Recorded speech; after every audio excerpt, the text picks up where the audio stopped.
Mari kita lihat firman Allah. Saudaraku, saya akan menyampaikan firman Tuhan dengan satu topik khotbah, yaitu temui Allah secara pribadi. Saya akan menyampaikan ini berseri, dari seri pertama sampai dengan seri yang keempat. Biarlah kiranya supaya menjadi berkat firman Tuhan yang akan disampaikan pada pagi hari ini. Saya berharap supaya jemaat bisa mengikuti, karena ini ada 4 seri. Hari ini seri pertama, yaitu temui Allah secara pribadi. Itulah tema khotbah kita di minggu hari ini. Kita akan lihat Kejadian pasal 28 ayat 12 sampai dengan ayat 15. Ayatnya yang ke-12 sampai 15. Kejadian pasal 28 ayat 12 sampai dengan ayat 15. Kita akan baca ayat ini secara bersama-sama.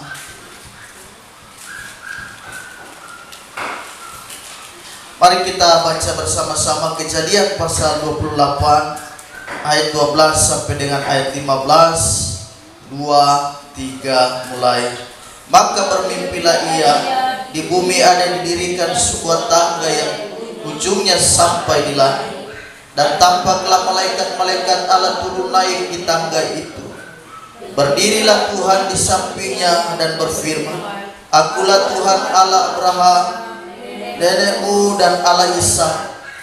Tanah tempat engkau berbaring ini akan kuberikan kepadamu dan kepada keturunanmu. Keturunanmu akan menjadi seperti debu tanah banyaknya, dan engkau akan mengembang ke kanan, ke sebelah timur, barat, utara, dan selatan. Dan olehmu serta keturunanmu semua kaum di muka bumi akan mendapat berkat. Sesungguhnya aku menyertai engkau, dan aku akan melindungi engkau kemanapun engkau pergi, dan aku akan membawa engkau kembali ke negeri. Sebab aku tidak akan meninggalkan engkau, melainkan tetap melakukan apa yang kujanjikan kepada. Puji Tuhan. Tuhan Yesus memberkati. Di seri yang pertama ini tentang temui Allah secara pribadi. Kita akan bicara seri pertama. Kadang Allah menemui kita di tempat yang tidak mengenakan, ya. Itu yang pertama, seri pertama yang akan saya bahas. Kadang Allah menemui dan menjumpai kita di tempat yang kadang kita tidak inginkan. Kita tidak suka tempat itu. Tempat-tempat di mana menurut kita itu sangat tidak baik sekali. Bagi kita itu bukan tempat yang bagus, saudara. Tapi justru ada Tuhan di sana. Ada Allah di sana menjumpai kita. Itu seri yang pertama hari ini akan kita bahas. Dan sampai 4 seri ke depannya, minggu-minggu ke depan. Jadi seri yang pertama ini, temui Allah secara pribadi. Yang pertama, Allah kadang menemui kita di tempat-tempat yang tidak kita duga, di tempat-tempat yang menurut kita itu kita tidak suka dengan tempat itu. Itu yang pertama. Jadi bacaan tadi di atas ini bercerita tentang bagaimana ada seorang anak muda yang bernama Yakub. Ia lari meninggalkan rumahnya dan kemudian dia bisa bertemu dengan Allah. Ada seorang muda yang bernama Yakub yang dia lari meninggalkan keluarga, meninggalkan rumahnya, lalu dia bertemu Allah secara pribadi. Itu kali pertama dalam hidupnya, itu pengalaman yang paling luar biasa, di mana seorang anak muda ini dalam pelarian bisa jumpa dengan Tuhan. Dia bisa ketemu Tuhan secara pribadi. Pengalaman yang luar biasa itu mengubah hidupnya secara drastis. Pengalaman perjumpaan dengan Allah itu mengubah hidupnya, sehingga kita melihat ia menjadi pribadi yang sangat berbeda. Yakub bisa melihat Allah secara langsung, secara pribadi. Dia bisa menikmati Tuhan begitu luar biasa. Sehingga perjumpaan ini bukan hanya mengubah hidupnya, tetapi juga mengubah tujuan hidupnya.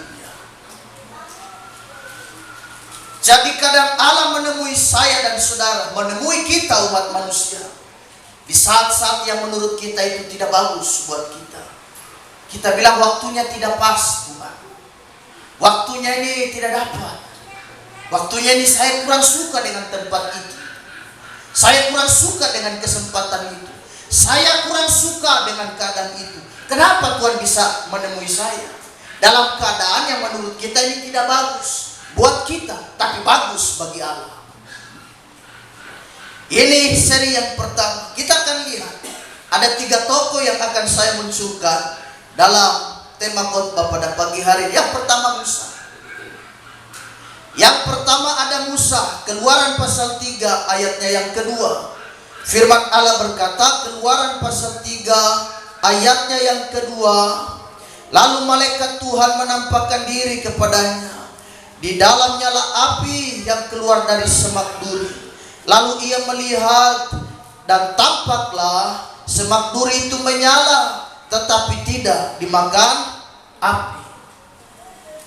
Saudara tahu peristiwa ini terjadi ketika Musa sedang menggembalakan kambing domba di padang gurun. Dan kita melihat firman Allah menjelaskan Tuhan menampakkan diri melalui apa? Melalui semak belukar. Allah menampakkan diri di sana melalui semak duri yang dilahap dimakan api, tetapi semak duri itu tidak terbakar. Musa menjadi kaget dengan penglihatan itu. Ini bukan hanya sekedar mujizat biasa,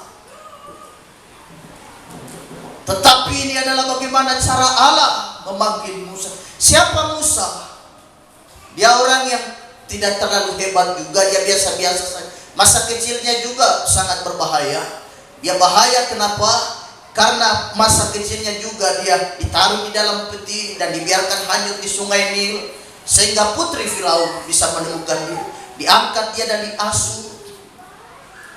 Dalam pelarian, Tuhan tetap menyertai dia, saudara, sehingga dia bisa mendapatkan istri.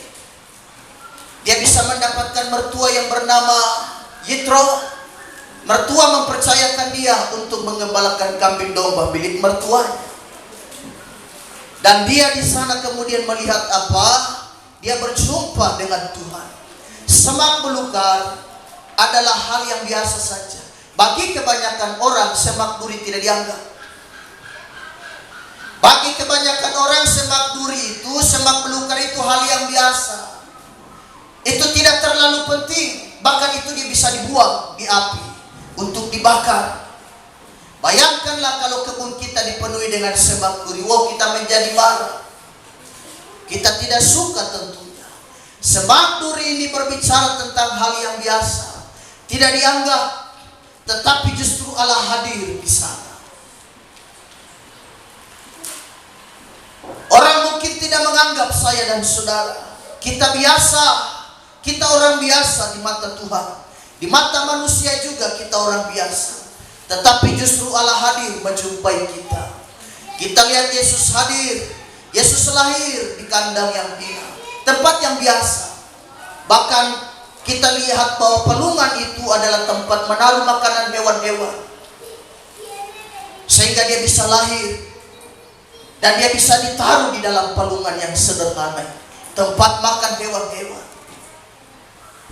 Saudara bisa bayangkan yang namanya kandang hewan itu, ada kotoran semua di sana, bau kincing, bau kotoran bercampur di sana, dan Kristus lahir di sana dalam sebuah kesederhanaan.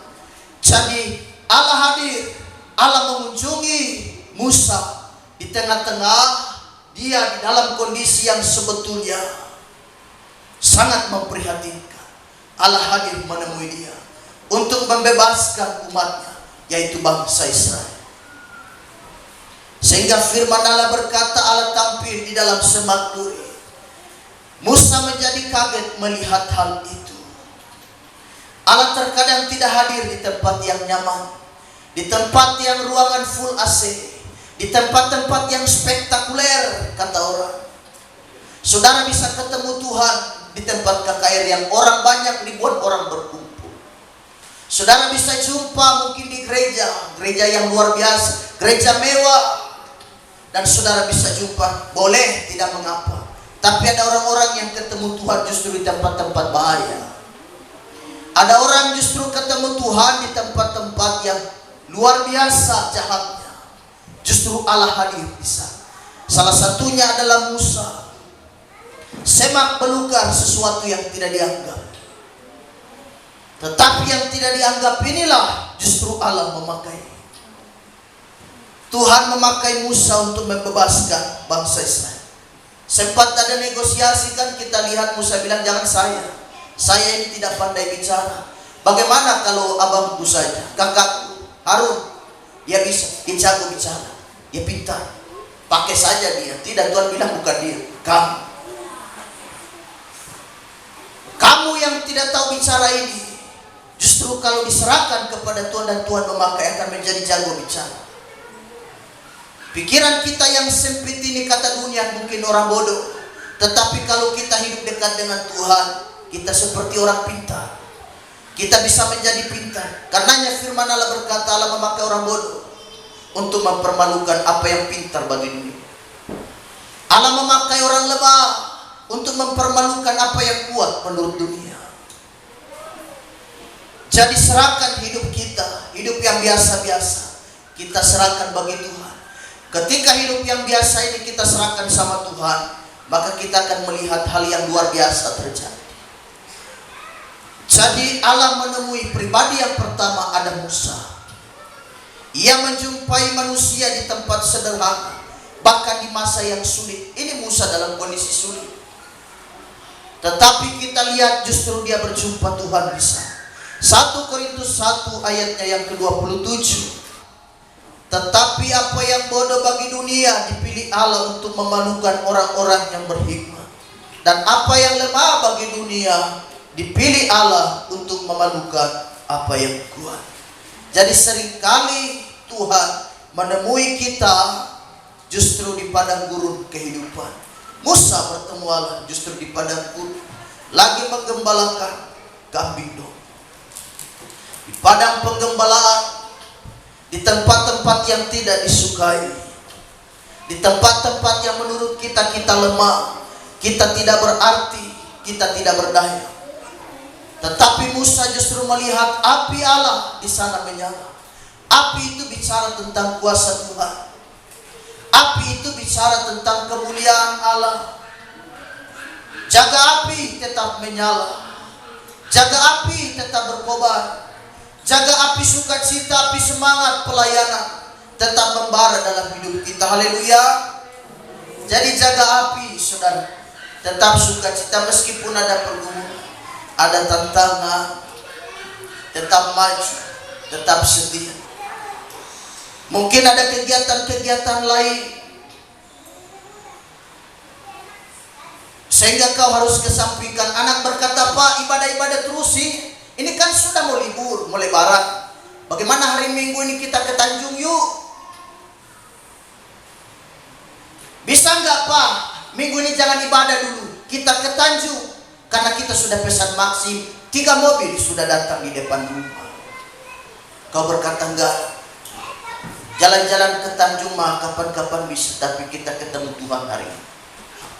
Kita harus ibadah, kita harus cari Tuhan. Ini mereka sudah mau libur panjang. Anak-anak sudah mau libur panjang.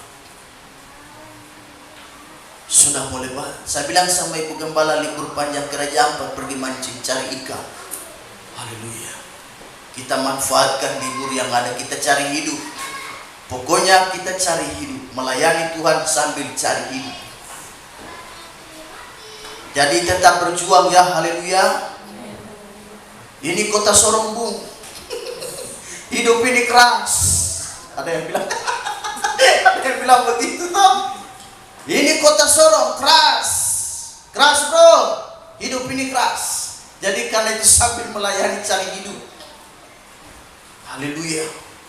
Sehingga beberapa waktu yang lalu Ibu Gembala sudah potong-potong besi. Untuk itu untuk pemberat timah, untuk supaya saya lihat luar biasa. Cuma Bapak Gembala sedikit marah. Ini besi untuk bangun rumah, kalau sudah potong-potong itu. Besi-besi untuk tiang-tiang. Tapi tidak mengapalah, karena untuk hidup cari ikan yang sudah kau potong saja. Dapat 25 potong, digergaji. Luar biasa. Ini besi kau ambil di mana ini? Besi yang di rumah bau. Ya astaga, itu kan besi yang aku simpan untuk persiapan kita nanti kalau mau keliling, talut keliling pagar tanah gereja kan bisa pakai besi. Tapi tidak apa-apalah demi hidup. Nanti besi kita cari, kau potong semua bila perlu. Yang penting awas sudah potong tidak bawa ikan. Ini yang bahaya. Jadi sudah diizinkan potong harus pulang bawa ikan. Jadi kita lihat Musa, saudaraku, justru Allah ketemu dia di tempat-tempat bagi dia wah, di tempat biasa, tempat sederhana. Api bicara tentang kuasa Allah. Api bicara tentang kemuliaan Tuhan. Jadi saya dan saudara jaga api tetap menyala. Jangan padam semangat, jangan padam sukacita. Haleluya, jangan biarkan api itu mulai padam. Pelita itu terus menyala.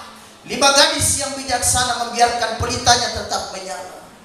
Mereka punya Roh Kudus, sehingga begitu mempelai datang, suara terdengar, songsonglah dia. Si mempelai pria laki-laki itu sudah tiba. Siang 5 bodoh, sungguh mereka pelita mereka sudah padam. Bisa nggak kami minta cadangan minyak dari kami punya pelita sudah? Nggak bisa. Makanya harus ada persiapan. Si 5 yang bijaksana mereka menyongsong. Ini bicara tentang hari kedatangan Kristus tak lama lagi. Siapkan dirimu, mawas diri melayani Tuhan. Jaga api Roh Kudus itu tetap menyala di hati. Meskipun ada masalah, meskipun ada pergumulan, tetap setia melayani Tuhan.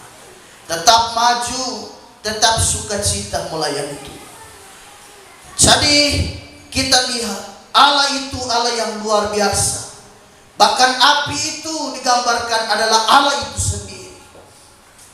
Kita lihat Ibrani pasal 2 ayatnya yang ke-29. Ibrani pasal 2 ayatnya yang ke-29, firman Allah berkata, sebab Allah kita adalah api yang menghanguskan. Bayangkan, bahkan Allah kita dijuluki sebagai seperti api yang menghanguskan. Jadi api bicara tentang lambang kuasa Roh Kudus. Api bicara tentang kemuliaan Allah. Api itu dia melahap semak duri, tapi herannya semak duri tidak terbakar. Ini bicara tentang Allah memelihara ketika dia memakai seseorang yang sederhana, hidup yang biasa, Allah pelihara dia.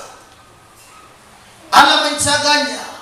Kemuliaan Tuhan menjaga pelayanan ini. Roh Kudus menjaga pekerjaan Tuhan ini. Dia hadir di tengah-tengah pelayanan kita. Dia hadir di tengah-tengah keluarga kita. Jadi jaga api tetap menyala. Jangan cuma tahu menyanyi. Itu praktekkan dalam kehidupan kita. Jaga api tetap menyala. Puji Tuhan. Luar biasa. Kita lihat bahwa Musa begitu luar biasa. Sebab Allah kita adalah api yang menghanguskan. Dia disimbolkan, digambarkan seperti api. Jadi seringkali Tuhan menjumpai kita di semak belukar, di semak duri. Semak duri kan menyakitkan. Justru Allah menemui kita di sana. Di masa-masa yang kritis, di masa-masa yang sulit, justru kita lihat Tuhan di sana. Saya melihat ada beberapa jemaat bahkan hampir mati, justru mereka ketemu Tuhan di sana. Mereka bisa ketemu Allah di sana, di tempat-tempat yang menurut kita wah sakit Tuhan. Ini berat, ini sulit, ini tidak mungkin. Justru Allah hadir. Kalau kita bilang Allah hadir tempat waktu saya lagi happy-happy, tidak jadi soal. Wajar, aku lagi happy Tuhan, datang yuk temui aku. Tapi kadang di tempat-tempat yang menurut sakit penyakit, ada masalah, tapi justru Tuhan hadir di sini. Tuhan hadir dan Tuhan memberikan kekuatan bagi kita. Jadi tetap percaya kepada Tuhan. Yang kedua, siapa lagi selain Musa? Ada Rasul Paulus. Kita lihat Rasul Paulus bertemu Tuhan justru di saat dia buta. Ini juga menyakitkan. Tidak nyaman juga, saudara. Musa ketemu Tuhan di mana? Di padang penggembalaan. Siapa lagi yang berikut adalah Rasul Paulus. Ketemu Tuhan justru pada saat dia buta. Kita lihat di dalam Kisah Para Rasul 9 ayat 17 sampai dengan ayatnya yang ke-18. Kisah Para Rasul 9 ayat 17 sampai 18. Firman Allah berkata, lalu pergilah Ananias ke situ dan masuk ke rumah itu. Ia menumpangkan tangannya ke atas Saulus. Katanya, Saulus, saudaraku, Tuhan Yesus yang telah menampakkan diri kepadamu di jalan yang engkau lalui, telah menyuruh aku kepadamu supaya engkau dapat melihat lagi dan penuh dengan Roh Kudus. Dan seketika itu juga, seolah-olah selaput gugur dari matanya, sehingga ia dapat melihat lagi. Ia bangun, lalu dibaptis. Paulus yang pada saat itu masih bernama Saulus, dia mengalami perjumpaan dengan Yesus Kristus dalam sebuah perjalanan dari Yerusalem ke Damaskus, Damsyik. Untuk apa? Untuk sebuah misi kecelakaan, sebuah misi berbahaya, sebuah misi jahat, menangkap orang Kristen, menganiaya orang Kristen, membunuh orang Kristen. Itu misi berbahaya. Misinya adalah itu. Tapi di tengah perjalanan, apa yang terjadi? Allah tampil, Allah muncul tiba-tiba dalam sinar kemuliaannya, membuat Saulus yang kemudian berubah menjadi Paulus itu jatuh terkapar, jatuh tersungkur karena sinar kemuliaan Tuhan itu. Terdengar suara, Saulus, Saulus, mengapa engkau menganiaya akan aku? Dia melihat kemuliaan itu. Semenjak hari itu juga matanya menjadi buta karena kemuliaan Tuhan. Tetapi justru pada saat semacam itu, dia ketemu dengan Tuhan. Ketika Tuhan menampakkan diri kepada Paulus, ia menjadi buta 3 hari paling tidak. Selama 3 hari dia buta karena sinar kemuliaan Tuhan membuat dia buta. Tetapi oleh hamba Tuhan Ananias, Yesus menyuruh dia pergi, tolong doakan Paulus, hambaku itu. Setelah berdoa, firman Allah berkata, selaput yang telah menutupi matanya tiba-tiba copot dan dia bisa melihatlah. Lalu ia dibaptis, serahkan diri dari seorang pembunuh menjadi pemberita firman, dari seorang penganiaya umat Kristen kini dia menjadi hamba Tuhan. Kenapa? Karena Allah telah menemui dia. Menemui Tuhan, menemui dia bukan pada saat dia yang lagi top-topnya, lagi dalam keadaan bahagia, buta. Justru Allah banyak bicara kepada dia di sana. Yesus mengubah hidupnya. Selaput pada matanya bicara tentang apa?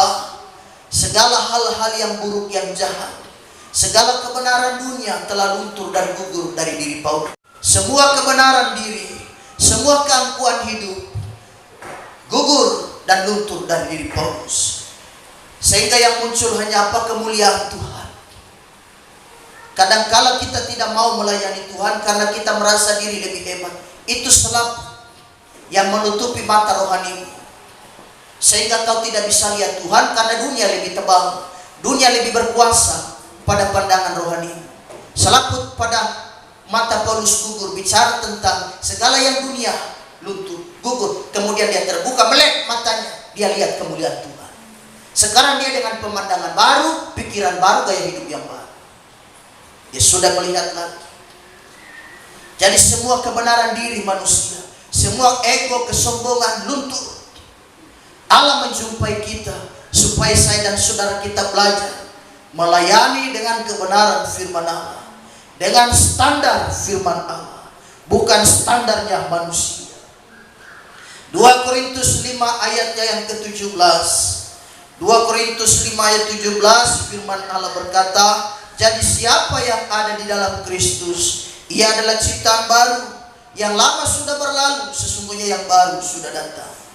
Setelah mengalami perjumpaan dengan Tuhan, Paulus tidak hidup lagi dalam kesombongan, di dalam kejahatannya, tetapi justru dia berubah.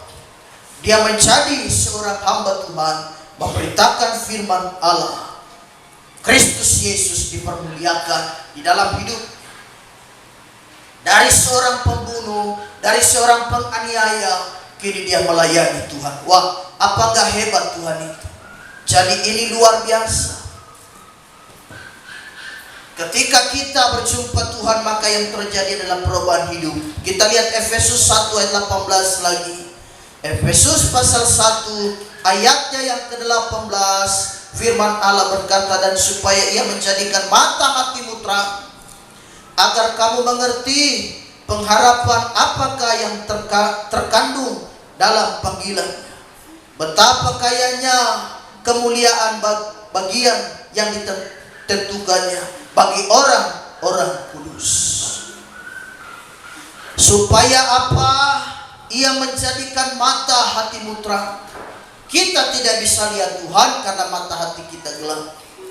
Ego, kesombongan lebih besar menutupi mata hati kita. Kita tidak bisa lihat Tuhan. Kita tidak bisa lihat Allah dengan benar. Kenapa? Karena segala sesuatu yang tidak memuliakan Allah.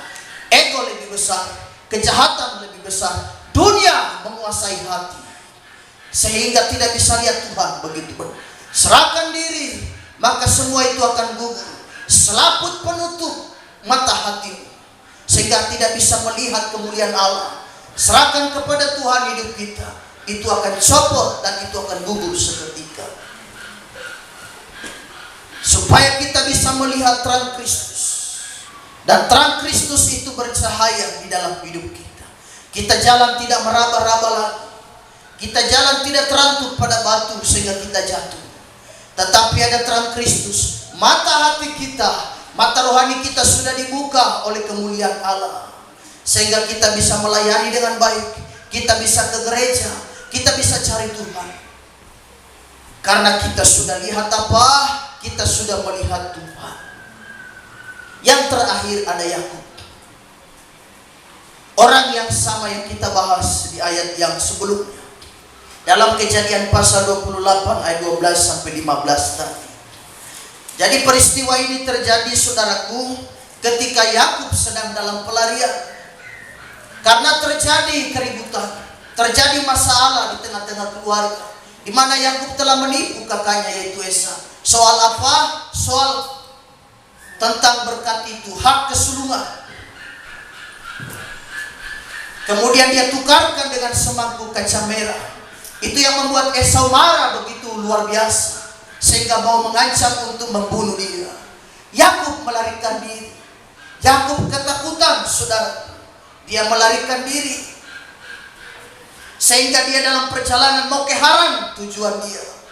Tetapi kemudian dia singgah di satu tempat yang nama tempat itu dulu adalah Luz.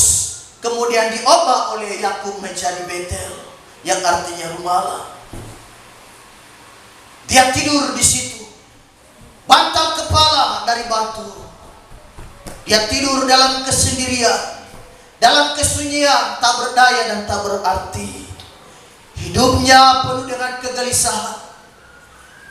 Dalam hati dia berkata, ini pasti saya mati karena kakakku sendiri yang sedang mengejar untuk membunuh. Dalam pelarian justru Allah ketemu dia di sana. Allah jumpa dia di sana. Dalam kelelahan, dia lemah, lelah letih, dia capek dalam pelarian toh, sehingga dia tidur di satu tempat itu yang bernama Luz, yang kemudian dia robah tempat itu namanya adalah Betel. Dia ambil batu, dia tidur beralaskan batu sebagai bantal kepala. Dan saudara tahu kemuliaan Tuhan nyata bagi dia, itu pengalaman yang dahsyat.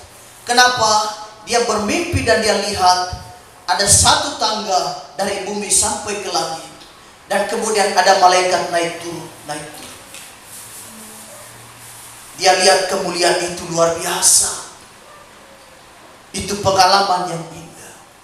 Di mana Yakub lihat Tuhan dalam pelarian, dalam ketakutan. Saudara takut hari-hari ini? ada Tuhan yang akan menyertai kita. Allah menemui Yakub justru dalam pelarian, dalam kesendirian, dalam kelemahan. Allah hadir di sana. Allah mendatangi dia dalam sebuah mimpi yang sangat indah. Yakub berkata, ada Tuhan di sini. Saudara percaya ada Tuhan di sini? Amen. Saudara percaya ada Tuhan di rumah tanggamu? Amen. Ada Tuhan di semua tempat. Di mana asal saya dan saudara percaya kepada. Wah, dia terkaget-kaget. Yakub. Dalam pelarian, saudara, Mazmur pasal 34 ayat 18. Tuhan itu dekat kepada orang-orang yang patah hati, dan ia menyelamatkan orang-orang yang remuk jiwanya. Saudara patah hati hari ini? Saudara jiwa sedang remuk hari-hari ini? Mari serahkan sama Tuhan. Hati yang gembira adalah obat yang manjur. Semangat yang patah keringkan Tuhan. Orang kalau hati remuk, semangat patah, tidak ada semangat, saudara. Sekali semangat hidup itu tidak ada. Kenapa? Karena patah semangat. Ada persoalan perlu. Bebaskan diri. Saya berdoa, saudara yang patah semangat hari ini, saudara yang remuk jiwa, mari serahkan sama Tuhan dalam ibadah minggu hari. Izinkan Roh Kudus masuk dalam hatimu dan memulihkan hidup, supaya kau bisa lihat Tuhan. Anda selagi masih taruh kebencian, masih taruh hal-hal yang tidak benar, ya enggak bisa lihat Tuhan. Percayalah berkat Allah jauh. Bebaskan diri.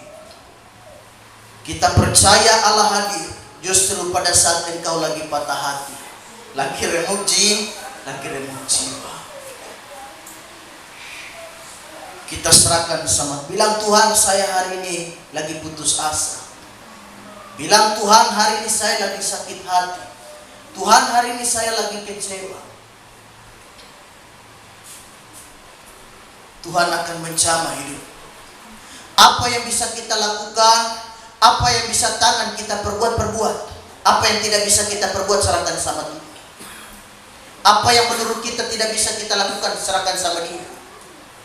Apa yang bisa kita jinjit, apa yang kita bisa pegang, apa yang bisa kita tenteng, apa yang kita bisa bawa, kita bawa. Sejauh itu berat, sejauh itu tidak mampu, serahkan sama Dia, si pemberi kemampuan. Serahkan sama Dia, si pemberi damai sejahtera. Apa yang menurutmu hati itu dia mengganjal di hatimu, kau berkata ini sulit bagiku untuk melepaskan. Serahkan sama Dia. Roh Kudus dengan lembut akan menjamahmu dan menjamah, sehingga dalam ibadah ini kita bisa lihat Tuhan. Saudara, selaput penutup hatimu gugur seketika kesombongan, keangkuhan, akar pahit, kebencian, dan berdoa di dalam nama Yesus supaya itu dia gugur seketika. Saudara ingin lihat Tuhan? Saudara mau rumah tangga diberkati? Kita belajar melakukan firman Allah. Kita harus taat, kita harus setia. Saudara belajar juga taat dan dengar-dengaran di pelayanan, supaya saudara akan diberkati Tuhan. Di dalam pelayanan mari, kurang apa Saul? Allah tolak dia. Firman Allah berkata, aku gak suka dia. Allah bilang sama Samuel, kau rapi raja yang baru. Tapi raja yang baru untuk ganti dia sulit Tuhan. Mau cari potongan yang berkelas kayak dia, mana ada. Di Israel ini biar cari laki-laki yang mantap seperti dia, gak bisa Tuhan. Mau ganti Saul, mana ada. Tidak ada penggantinya secara manusia. Woi, laki-laki mantap ini, mau ganti dia, siapa penggantinya? Tuhan bilang sana, si penggembala domba. Wah, masa anak kecil itu, anak yang baru kelemaring itu, yang tidak tahu apa-apa soal perang, soal militer, belum punya pengalaman apa-apa dalam pertempuran. Urapi dia. Karenanya waktu Samuel lihat Daud, wah, geleng-geleng kepala juga. Karenanya firman Allah berkata, Samuel ini kan Tuhan. Tuhan bilang, itu sudah yang tidak masuk hitungan, tetapi Allah justru memakai dia. Mari kita belajar setia dan taat. Semua talentamu, Semua kemampuan kau bisa pakai di pelayanan. Saya ingatkan pelayan-pelayan, saudara yang terlibat di dalam pelayanan, kau belajar taat dan belajar setia, supaya kau akan lihat pemakaian Tuhan makin indah. Kau akan lihat bagaimana saudara akan melihat, kau melihat berkat Tuhan. Ketaatan mendatangkan berkat Allah. Ayat terakhir kita baca bersama. Dalam perjanjian baru, tangga penghubung antara bumi dan sampai ke langit yang dilihat Yakub tadi adalah bicara tentang Kristus. Kalau dalam perjanjian baru itu bicara tentang Kristus yang adalah perantara kita. Hanya lewat Kristus bisa sampai kepada Bapa, ke sorga. Tidak ada seorang pun yang bisa sampai kepada Bapa kalau tidak melalui aku, kata Yesus. Jadi dia adalah penghubung itu sendiri. Dia adalah jalan keselamatan. Kejadian 28, Allah bukan hanya menjanjikan perubahan hidup, tapi Allah juga menjanjikan apa? Penyertaan di masa depan untuk Yakub. Kejadian 28 ayat 15 kita baca bersama. Kejadian 28 ayat 15, 2, 3 mulai. Sesungguhnya aku menyertai engkau dan aku akan melindungi engkau kemanapun engkau pergi, dan aku akan membawa engkau kembali ke negeri ini. Sebab aku tidak akan meninggalkan engkau, melainkan tetap melakukan apa yang kujanjikan kepadamu. Ini janji penyertaan Tuhan dalam pelarian, saudara. Yakub mengalami Tuhan. Di mana Yakub ketemu Tuhan? Di mana Yakub jumpa Tuhan dalam pelarian? Jadi Tuhan Yesus memberkati. Biarlah tetap setia melayani Tuhan. Kita akan masuk dalam doa. Puji Tuhan, di seri yang pertama ini Allah kadang menemui kita di tempat yang kita tidak sukai. Jadi justru di tempat yang kita tidak sukai itu, justru ada Allah di sana.